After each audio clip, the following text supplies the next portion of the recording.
कहानी के शुरुआत में हमें सियोंग नाम के आदमी को दिखाया जाता है, जहाँ पर हमें पता चलता है कि सियोंग के बेटी का बर्थडे भी था। इसीलिए सियोंग की मॉम उसे कुछ पैसे देती हैं ताकि वो अपने बेटी को डिनर पर लेकर जा सके। लेकिन इतने पैसे में उसका काम नहीं होने वाला था, इसीलिए वो अपने मॉम का एटीएम कार्ड ही चुरा लेता है और एटीएम में जाकर अपनी मदर की अकाउंट ही खाली कर देता है और उसी पैसों को वो घोड़े की रेस में लगा देता है और इस गेम में वो 4 मिलियन वॉन जीत जाता है। अब क्योंकि सियोंग ने एक कंपनी से काफी सारे पैसे उधार ले रखा था और जब उन्हें पता चलता है कि सियोंग ने काफी सारे पैसे घोड़े के रेस में जीता है तो वो सभी लोग उसके पीछे पड़ जाते हैं और सियोंग को पकड़कर उसे काफी ज्यादा मार भी देते हैं। और जब सियोंग उनके पैसे वापस करने के लिए जैसे ही अपनी जेब को चेक करता है तो उसे पता चलता है कि उसके पॉकेट में तो पैसे है ही नहीं, यानी वही पैसे जिसने घोड़े के रेस में काफी सारे पैसे जीते थे। कि तभी उसे याद आता है कि जब वो इन सभी लोगों से बचकर भागते समय वो एक लड़की से टकराकर नीचे गिरा हुआ था, इसीलिए हो सकता है कि जरूर उसी लड़की ने ही उसकी जेब काटी होगी। अब क्योंकि सियोंग के पास पैसे तो नहीं थे, इसीलिए वे उसे 1 महीने का और टाइम देते हैं ताकि वो उनके पैसे वापस कर दे, वरना बहुत बुरा होगा। इसके बाद सियोंग कुछ पैसों का अरेंज करता है और अपनी बेटी को डिनर पर लेकर जाता है। अब सियोंग जल्दी से रेलवे स्टेशन पर आ जाता है, लेकिन उसकी ट्रेन छूट जाती है और जब सियोंग एक जगह पर बैठकर दूसरी ट्रेन की आने का वेट कर रहा था कि तभी उसके पास एक अनजान आदमी आता है। अब वो आदमी वहाँ पर बैठे बैठे सियोंग से कहने लगता है कि मैं तुम्हारे साथ एक गेम खेलना चाहता हूँ और अगर तुम इस गेम में जीत गए तो मैं तुम्हें 1 लाख वॉन दूंगा। इतने ज्यादा मात्रा में पैसों को देखकर सियोंग भी इस गेम को खेलने के लिए तैयार हो जाता है। इसके बाद सियोंग काफी मार खाने के बाद ये गेम आखिरकार जीत ही जाता है, यानी वो 1 लाख वॉन हासिल कर लेता है। कि तभी वो अनजान आदमी सियोंग को एक कार्ड देता है, यह कहकर कि अगर तुम और भी ज्यादा पैसे जितना चाहते हो तो इस कार्ड पर जो नंबर लिखा हुआ था उस पर कॉन्टैक्ट कर लेना। जब वो अपने घर शाम को जाता है तब उसकी मदर उससे कहती है कि तुम्हारी बेटी अगले साल अपने सौतेले पिता के साथ यूएस में शिफ्ट हो रही है। इसी के थ्रू हमें यह पता चल जाता है कि सियोंग की डाइवोर्स हो चुकी है और उसकी वाइफ ने किसी और मर्द के साथ शादी भी कर चुकी है। लेकिन सियोंग यह बिल्कुल भी नहीं चाहता था कि उसकी बेटी उससे दूर हो जाए, पर उसे बहुत सारे पैसे चाहिए थे जो अपनी बेटी की कस्टडी वापस ले सके। अब जाहिर था कि उसके पास इतना पैसा नहीं था, इसीलिए सियोंग उस आदमी के दिए हुए कार्ड पर छपे नंबर पर कॉल करता है। इसके बाद सियोंग को एक गाड़ी में पिक किया जाता है जिस गाड़ी में और भी लोग थे, लेकिन उस गाड़ी में सभी लोगों को बेहोश कर दिया जाता है और जब उन सभी लोगों की आंखें खुलती हैं तब वे सभी के सभी एक बड़े से हॉल के अंदर होते हैं, जिस हॉल में सभी को मिलाकर 456 लोग मौजूद थे और ये सभी के सभी एक प्लेयर थे, क्योंकि उस सभी लोगों को एक सेम तरह के ड्रेस भी पहनाया गया था। यहाँ पर हम इस फैसिलिटी का होस्ट को देखते हैं जिसके चेहरे पर मास्क लगा हुआ था और वो सभी पर नजर रख रहा था। यहाँ पर सबसे कॉमन चीज ये थी कि जितने लोगों को यहाँ पर लाया गया था उस सभी ने किसी न किसी से बहुत ज्यादा कर्जे लिए थे, जिसे उस कर्ज को चुकाना नामुमकिन था। सियोंग यहाँ पर प्लेयर नंबर 1 से मिलता है जो कि एक बूढ़ा आदमी था। उस बूढ़े आदमी को ब्रेन ट्यूमर था और यही वजह थी कि वो यहाँ पर आया था, क्योंकि उसकी जिंदगी वैसे भी जल्द ही समाप्त होने वाली है। यहीं पर हम 2 प्लेयर्स जिसमें लड़के का नाम जैंग और लड़की का नाम साइबायुक होता है, उनके बीच फाइट हो जाती है। अब यहाँ पर साइबायुक वही लड़की थी जो सियोंग के पैसे लेकर भाग गई थी, यानी उसी ने उसकी जेब काटी थी। सियोंग उसे देखते ही पहचान लेता है, इसीलिए वो अपने पैसे मांगने के लिए उसके पास जाता है। कि तभी वहाँ पर कुछ गार्ड्स आ जाते हैं जिन्होंने पिंक कलर का यूनिफॉर्म पहना था और उनके चेहरे को अच्छी तरह से ढका गया था। गार्ड उन सभी प्लेयर्स को बताते हैं कि आपको यहाँ पर टोटल 6 गेम्स खेलने होंगे और जो भी इस गेम का विनर होगा उसे काफी सारे पैसे दिए जाएंगे। जिसके बाद उन सभी से एक कॉन्ट्रैक्ट पर साइन करवा लिया जाता है और इस कॉन्ट्रैक्ट के 3 भी रूल्स थे, जिसमें पहला यह था कि कोई भी प्लेयर्स अपनी मर्जी से इस गेम को छोड़कर नहीं जा सकता और दूसरा रूल यह था कि जो भी प्लेयर्स इस गेम को खेलने से मना करेगा उसे इस गेम से एलिमिनेट कर दिया जाएगा। और उनके मुताबिक एलिमिनेट का मतलब क्या था वो सब हम आगे जानने वाले हैं। और इस गेम का तीसरा रूल यह था कि अगर मेजॉरिटी इस गेम को खेलना नहीं चाहती तो वे सभी इस गेम को छोड़कर जा सकते हैं और सभी लोगों को गेम के लिए ले जाया जाता है।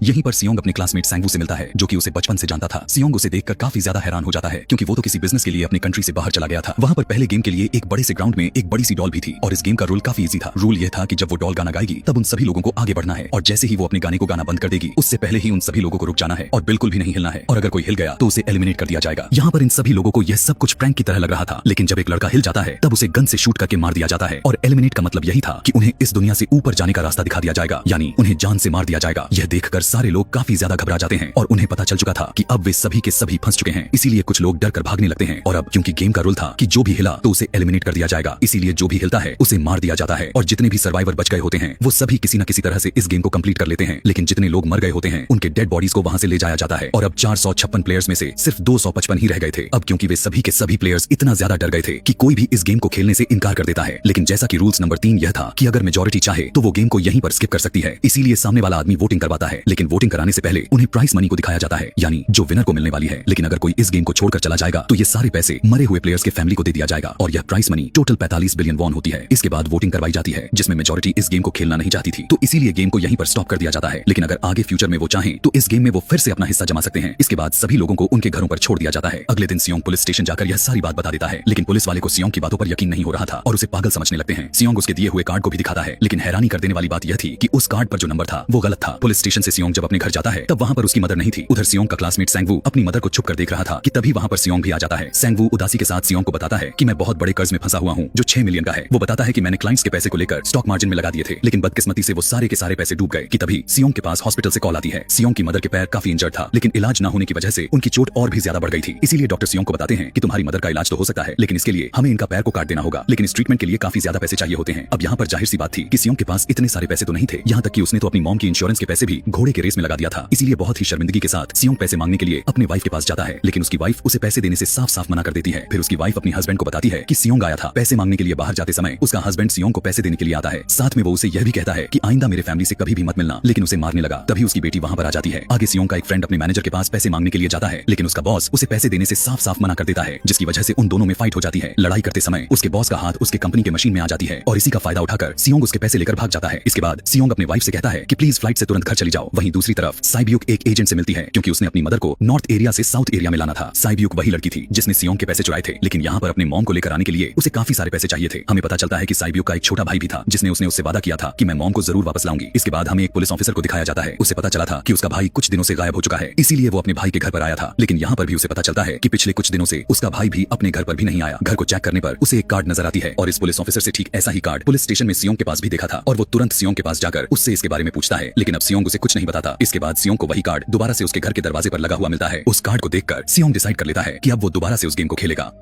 इसीलिए सभी प्लेयर्स को एक बड़े से जहाज के पास ले जाया जाता है। वहां पर वो ऑफिसर भी उनकी गाड़ियों का पीछा करते हुए उस शिप तक आ जाता है। वो गार्ड को मारकर उसे पानी में फेंक देता है। इसके बाद सभी प्लेयर्स को एक दूसरे आइलैंड पर लाया जाता है। इन सभी प्लेयर्स को कुछ भी पता नहीं था कि अगला गेम कौन सा खेला जाएगा और उसे कैसे खेला जाएगा। इसके बाद वो सभी अपने एक अलग अलग टीम को बना लेते हैं। रात में हम देखते हैं कि साइब्यूक और उसकी फीमेल फ्रेंड वॉशरूम जाते हैं। वहीं पर साइब्यूक गार्ड से बचते हुए उस जगह को एक्सप्लोर करने लग जाती है कि तभी वो देखती है वहां के कुछ गार्ड्स बड़े बड़े बर्तनों में कुछ अजीब तरह का बना रहे हैं। लेकिन यहाँ पर गार्ड को शक हो जाता है, तो वो वॉशरूम को चेक करने के लिए आता है। लेकिन तब तक साइब्यूक वापस अपनी जगह पर आ चुकी थी। इसके बाद साइब्यूक अपने फीमेल फ्रेंड को वो सारी बात बता देती है जो अभी अभी उसने देखा था। लेकिन सैंगवू भी उन दोनों की बातें सुन लेता है, इसीलिए वो इस बारे में साइब्यूक से पूछता है, जिस पर साइब्यूक उसे बताती है कि वो बड़े बड़े बर्तनों में कुछ पका रहे थे। आगे की सीन में सभी प्लेयर्स को प्लेग्राउंड में लेकर आया जाता है, जहां पर उनके सामने 4 शेप नजर आती हैं। उन चारों शेप में से उन्हें किसी एक शेप को चूज करना था। यहाँ पर अब सैंगवू को पता चल जाता है कि गेम क्या है और इसे कैसे खेला जाएगा। सैंगवू सियोंग को बताता है कि सबको अलग अलग शेप को चुनना है। इसके बाद उन सभी लोगों को एक छोटा सा बर्तन दिया जाता है जिसमें की शेप बनी होती है। गेम का रूल यह था कि सबको किसी तरह उस शेप को बचते हुए बाहर निकालना है और अगर बाहर निकालते समय किसी का भी शेप टूट गया तो वो एलिमिनेट हो जाएगा, यानी मारा जाएगा। अब यहाँ पर सैंगवू तो उस शेप को बाहर निकाल देता है, लेकिन सियोंग अभी भी गेम को खेल रहा था। उसकी हालत खराब होने लगी थी और घबराने भी लगा था, लेकिन वो फिर भी किसी न किसी तरह करके उस गेम को जीत जाता है और हारे हुए प्लेयर्स को वहीं पर शूट करके मार दिया जाता है। यहाँ पर अब 187 प्लेयर्स वापस आए थे, लेकिन अब उन सभी में से सिर्फ 108 ही प्लेयर्स बचे हुए थे। इसके बाद उन सभी को खाने के लिए ले जाया जाता है, लेकिन खाते समय जैंग की एक लड़के से फाइट हो जाती है, जहाँ पर जैंग उस लड़के को इतना ज्यादा मार देता है कि वो लड़का वहीं पर अपना दम तोड़ देता है। दूसरी तरफ हम देख पाते हैं कि उन सभी प्लेयर्स में से एक डॉक्टर होता है जो गार्ड के साथ मिलकर मरे हुए लोगों की ऑर्गन्स निकालकर उन्हें बेचने का काम करता है। इसीलिए जब भी डेड बॉडीज को ले जाते हैं तो वे सभी उन डेड बॉडीज को गायब कर लिया जाता है, क्योंकि ये सब कुछ एक प्लान के अकॉर्डिंग काम हो रहा था, क्योंकि ये सारा कुछ फ्रंटमैन से छुपकर हो रहा था। और यही वजह थी कि कंट्रोल रूम में अपना एक आदमी को बैठाया हुआ था जो कि उन लोगों की सारी वीडियो फुटेज डिलीट भी कर देता था और गार्ड्स अपने काम के बदले में डॉक्टर को गेम के रूल्स बता देते थे ताकि वो अच्छे से सर्वाइव कर सके। यहाँ पर एक गार्ड उसकी प्लेयर डॉक्टर को बताता है कि आज हमने प्लेयर्स को जानबूझकर खाना कम दिया है ताकि वो आपस में लड़ने लगे, जिससे होगा ये कि सारे वीक प्लेयर्स आउट हो जाएंगे। और इसी के साथ गार्ड डॉक्टर को अपने अगली गेम के बारे में भी बता देता है। अब 30 मिनट्स के बाद वहाँ की लाइट्स बंद होने वाली थी। अब यहाँ पर सैंगवू को पता चल चुका था कि सियोंग की टीम जरूर कोई उल्टा काम करेगी, इसीलिए वो उस टीम को अपने पास बुलाकर उसे आराम से रिलैक्स रहने के लिए कहता है। उधर जो डॉक्टर प्लेयर होता है वो जैंग की टीम में शामिल हो जाता है और वो डॉक्टर जैंग को भी बता देता है कि अगला गेम कौन सा खेला जाएगा। रात में लाइट्स ऑफ होने के बाद जैंग अपनी टीम के साथ मिलकर बाकी के कमजोर प्लेयर्स को मार देता है। जैंग एक लड़की को मारकर साइब्यूक को मारने जाता है, लेकिन तभी सियोंग उसे बचा लेता है। इसके बाद गार्ड्स वहां पर आकर उन सभी को रोक लेते हैं और अब टोटल 80 ही लोग बच गए थे सर्वाइव करने के लिए। इसके बाद उन सभी को तीसरी गेम के लिए ले जाया जाता है और सभी प्लेयर्स को 10-10 की अलग अलग टीम को बनाने के लिए कहा जाता है और वे सभी ऐसा ही करते हैं जैसा कहा गया था, अपनी अपनी टीम बना लेते हैं। अब क्योंकि जैंग को आगे की गेम पता चल चुका था कि क्या होने वाला है, इसीलिए वो साइब्यूक की फीमेल फ्रेंड को अपनी टीम से निकाल देता है और वो अपनी टीम में सिर्फ मेल को ही रखता है और सियोंग भी अपनी एक टीम बना लेता है। अब क्योंकि उन्हें एक प्लेयर की जरूरत थी तो इसीलिए साइब्यूक की फीमेल फ्रेंड उनकी टीम में शामिल हो जाती है, यानी यह गेम टग ऑफ वॉर का होता है, यानी उन्होंने अपने सामने वाली टीम को नीचे गिराना था।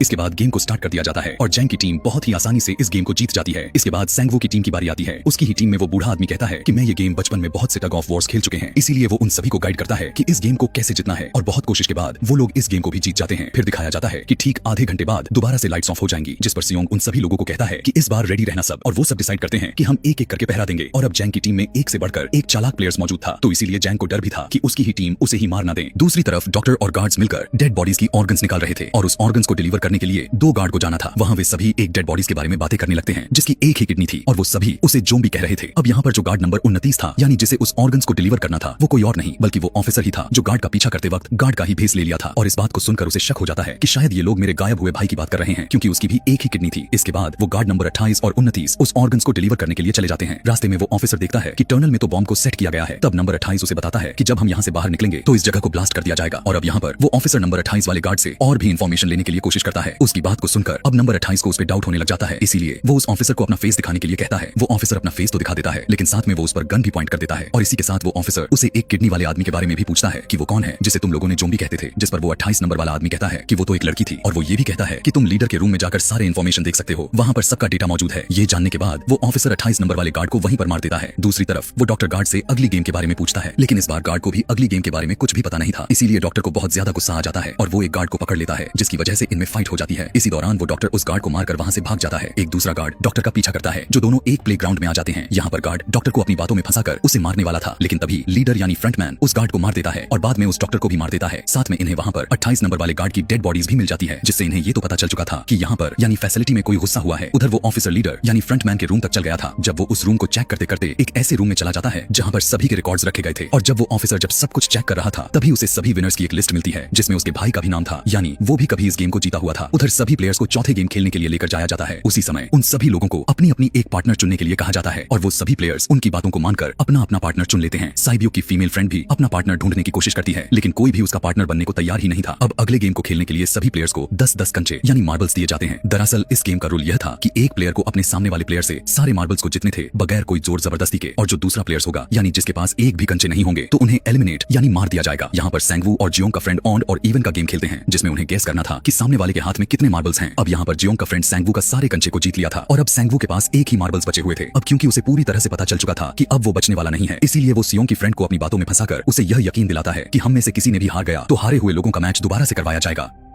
और अब यहाँ पर सैंगवू धोखे से सियोंग के दोस्त के सारे मार्बल्स चेंज कर देता है। इसके बाद सैंगवू मार्बल्स लेकर गार्ड को दे देता है और वहां से चला जाता है। और जब सियोंग का दोस्त जब अपना मार्बल्स यानी कंचे को चेक करता है तब वहां पर पत्थर होते हैं। उधर प्लेयर नंबर 1 यानी उस बूढ़े आदमी की हालत खराब हो रही थी, इसीलिए वो बस इधर उधर घूम रहा था, लेकिन सियोंग किसी तरह उसे खेलने के लिए मना लेता है। यहाँ पर वो दोनों यानी सियोंग और वो बूढ़ा आदमी भी ऑड और इवन ही गेम खेलते हैं। इनमें से वो बूढ़ा आदमी सियोंग के सारे कंचे को जीत जाता है, लेकिन लास्ट राउंड में वो बूढ़ा आदमी भूल जाता है कि उसने क्या चूज किया था, यानी उसकी याददाश्त गायब हो चुकी थी। तो इसीलिए इस मौके का फायदा उठाते हुए सियोंग उसे अपने बातों में फंसाकर उसके सारे कंचे को ले लेता है। लेकिन यहाँ पर तख्त ही पलट जाता है, क्योंकि वो बूढ़ा आदमी काफी होशियार था। उसने एक मार्बल अपने पास ही रखा हुआ था और वो दोबारा से इधर उधर घूमना शुरू कर देता है। अब यहाँ पर सियोंग उसे काफी मनाने लगता है, प्लीज मुझसे गेम खेलो। तब यहाँ पर वो बूढ़ा आदमी कहता है कि मुझे पता है कि तुमने सारे मार्बल्स मुझसे धोखे से लिए हैं। वो सियोंग से कहता है कि मुझे सब पता था, बस मैं याददाश्त गायब होने का नाटक कर रहा था। इस बात को सुनते ही सियोंग को उस पर तरस आ जाता है और वो उसे ही सारे मार्बल्स दे देता है। दूसरी तरफ साइबियुक और उसकी फीमेल फ्रेंड भी इस गेम को खेल रही होती हैं। उनकी गेम यह थी कि जो भी अपने कंचे को दीवार के ज्यादा करीब फेंकेगा वही इस गेम को जीतेगा। पहले तो साइबियुक अपने कंचे को फेंक देती है, लेकिन जब उसकी फ्रेंड की बारी आती है तब वो रुक जाती है। लेकिन जब साइबियुक उसे ऐसा करते हुए देखती है तब वो उसे दोबारा से फेंकने के लिए कहती है, जिसे सुनकर वो उसे कहती है कि नहीं साइबियुक, मैं तो बिल्कुल अकेली हूँ, मेरे पीछे कोई नहीं है, लेकिन अगर तुम्हें कुछ हो गया तो तुम्हारी मॉम का और तुम्हारे भाई का क्या होगा। और इसलिए साइबियुक के फ्रेंड को वहीं पर मार दिया जाता है। इसके बाद उन सब की डेड बॉडीज को वहां ले जाया जाता है और सभी बचे हुए प्लेयर्स वापस से उसी पैसे वाले रूम में आ जाते हैं। यहाँ पर जैंग देखता है कि उसकी टीम वाली लड़की तो अभी भी जिंदा है, क्योंकि उसने भी इस गेम को काफी अच्छे से खेलकर जीत लिया था। अब यहाँ पर हमें ये भी पता चलता है कि साइबियुक की ये वाली फ्रेंड जैंग की भी फ्रेंड थी, लेकिन अब उन दोनों के बीच किसी बात को लेकर क्लेश चल रहा था, तो इसीलिए जैंग की ये फ्रेंड उसे चिढ़ाने लगती है। इसके बाद फ्रंटमैन को एक डेड बॉडीज के पास उस ऑफिसर का आईडी कार्ड मिल जाता है कि तभी फ्रंटमैन को पता चलता है कि उसके सारे वीआईपी आ चुके हैं, इसीलिए फ्रंटमैन उन्हें लेने के लिए चला जाता है। फिर सारे वीआईपीज को उनके रूम में लाया जाता है। आगे फ्रंटमैन वीआईपी के आने के बारे में एक और आदमी को जाकर बताता है और यही आदमी इस गेम का हेड था जो इस पूरे खूनी खेल को रचा था। और आखिर ये कौन होता है आगे हम जानने वाले हैं। अगले दिन उन सभी प्लेयर्स को 5वीं गेम के लिए लाया जाता है। सभी प्लेयर्स देखते हैं कि एक डमी में 1 से लेकर 16 तक नंबर पड़े होते हैं और वो सभी प्लेयर्स जल्दी जल्दी से अपना अपना नंबर्स ले लेते हैं। इस नंबर का मतलब यह था जो प्लेयर्स गेम को खेल रहा होगा उसके बाद ही उसकी बारी आएगी। अब यहाँ पर पहला और आखिरी नंबर रह जाता है, यानी 1 और 16। इसीलिए सियोंग कंफ्यूज हो जाता है कि आखिर वो किसे ले, 1 को या 16 को। अगर उसने पहला नंबर को चूज किया तो फंसेगा यानी मरेगा, और 16वां भी लिया तो क्या पता उसकी बारी ही ना आए और गार्ड्स उसे मार देंगे। कि तभी वहां पर एक आदमी आकर सियोंग से कहता है कि मुझे पहला नंबर चाहिए, क्योंकि मैं अपनी जिंदगी में कभी भी अपने फर्स्ट नंबर पर नहीं आया। इसके बाद उन्हें गेम के अंदर लाया जाता है। इस बार इस गेम का रूल यह था कि दिए हुए टाइम में उन सभी को एक एक करके एक ब्रिज से दूसरे ब्रिज तक जाना है, लेकिन उनके बीच में 2 तरह के ग्लास लगे हुए थे। एक होता है आर्म ग्लास, जो कि दूसरा टेम्पर्ड ग्लास था। आर्म ग्लास पर पैर रखते ही वो ग्लास टूट जाएगा और जाने वाला प्लेयर नीचे गिरकर मारा जाएगा। इसके बाद गेम को स्टार्ट कर दिया जाता है और वो सभी एक एक करके मरना स्टार्ट हो जाते हैं। कुछ समय के बाद एक समय ऐसा आता है जब जैंग सबके सामने होता है और वो आगे ही नहीं बढ़ रहा था। अब उनके पास एक ही रास्ता था, या तो आगे बढ़े या फिर सारे के सारे यहीं पर मारे जाए। कि तभी जैंग के सामने उसकी वही फ्रेंड आ जाती है जो उसे चिढ़ा रही थी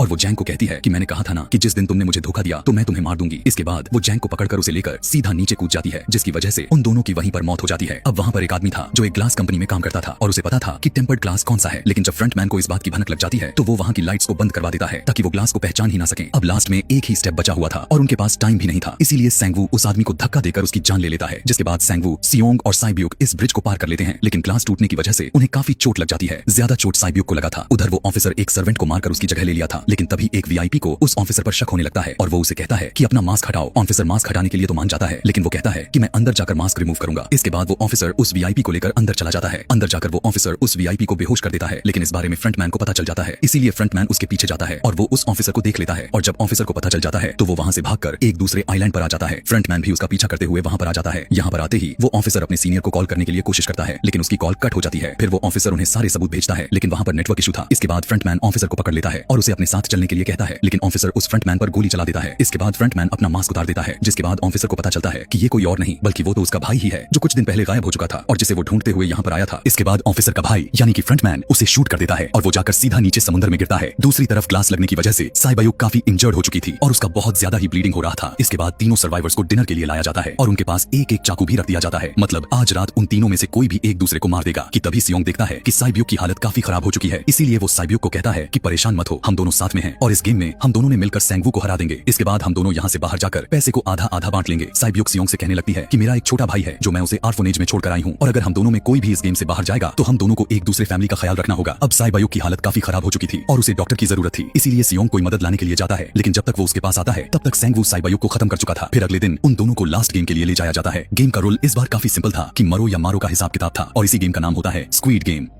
इसके बाद गेम को स्टार्ट कर दिया जाता है और उन दोनों के बीच में काफी ज्यादा फाइट होती है, लेकिन लास्ट में सैंगवू की हालत खराब होने लगती है। तभी सियोंग कहता है कि मैं इस गेम को यहीं पर रोकना चाहता हूं और तभी सियोंग सैंगवू को अपने साथ चलने के लिए भी कहता है, लेकिन सैंगवू अपने आप को ही मार डालता है, जिसकी वजह से सियोंग इस गेम को पूरी तरह से जीत जाता है। फिर फ्रंटमैन सियोंग से कहता है कि तुम बहुत अच्छा खेले, लेकिन मुझे ये उम्मीद नहीं थी। जिसके बाद सियोंग को उसके घर पर छोड़ दिया जाता है और उसके पास एक एटीएम कार्ड भी था और जब सियोंग उस एटीएम कार्ड को चेक करता है तो वो देखता है कि सारे पैसे उसके अकाउंट में भेज दिए जाते हैं। इसके बाद सियोंग अपने घर जाता है, लेकिन तब तक उसकी मॉम मर चुकी होती है। आगे हमें एक साल बाद का सीन को दिखाया जाता है, जहां पर हम देखते हैं सियोंग की अब हालत काफी खराब हो चुकी है, यानी वो अब काफी नशा करने लग गया है और उसने अभी तक उन पैसों को हाथ तक नहीं लगाया था। एक दिन फूल बेचने वाली औरत उसके पास आती है, वो उसे बिल्कुल वैसा ही कार्ड देती है जिसमें एक एड्रेस लिखा हुआ था। जिसके बाद सियोंग उसी एड्रेस पर चला जाता है, जहां पर पता चलता है कि ये सारा खेल को रचा गया किसी और का नहीं बल्कि उस बूढ़े यानी प्लेयर नंबर 1 का था और वो अभी भी जिंदा है। यहाँ पर वो बूढ़ा आदमी सियोंग को बताता है कि मैं अपनी लाइफ से बोर हो चुका था और ये सारे गेम को मैंने अपने क्लाइंट के साथ मिलकर बनाई ताकि मैं लोगों को मरता हुआ देखकर एंजॉय कर सकूं, लेकिन हमने किसी को भी मजबूर नहीं किया था ऐसा करने के लिए और मैंने उस गेम में पार्टिसिपेट किया क्योंकि गेम को देखने में नहीं बल्कि उसे खेलने में मजा आता है। वो कहता है जो पैसे तुम्हारे पास हैं वो सब मेरे ही हैं और ये कहते ही उस बूढ़े आदमी की मौत हो जाती है। इसके बाद सियोंग साइबायुक के छोटे भाई के पास जाता है और उसे वो लेकर जाता है सैंगवू के मदर के पास, जो कि उसकी देखभाल कर सके, और वो सैंगवू की मॉम से कहता है कि प्लीज इस बच्चे का ख्याल रखना। साथ में वो उसे एक बैग भी देता है जिसमें बहुत सारे पैसे होते हैं। इसके बाद सियोंग स्टेशन पर जाता है कि तभी उसे वहां पर वही आदमी दिखाई देता है जिसे वो सियोंग से पहली बार मिला था। यहाँ पर सियोंग उसका पीछा भी करता है, लेकिन तब तक वो भाग चुका था। फिर सियोंग उस कार्ड वाले नंबर पर कॉल करता है और वो पूछता है कि तुम लोग कौन हो और लोगों के साथ ऐसा क्यों कर रहे हो, आखिर लोगों की जिंदगी से क्यों खेल रहे हो। लेकिन उधर से जवाब यह था कि अगर तुम्हें जिंदा बचना है तो प्लेन में चढ़ जाओ और इसी के साथ यहीं पर यह कहानी खत्म हो जाती है।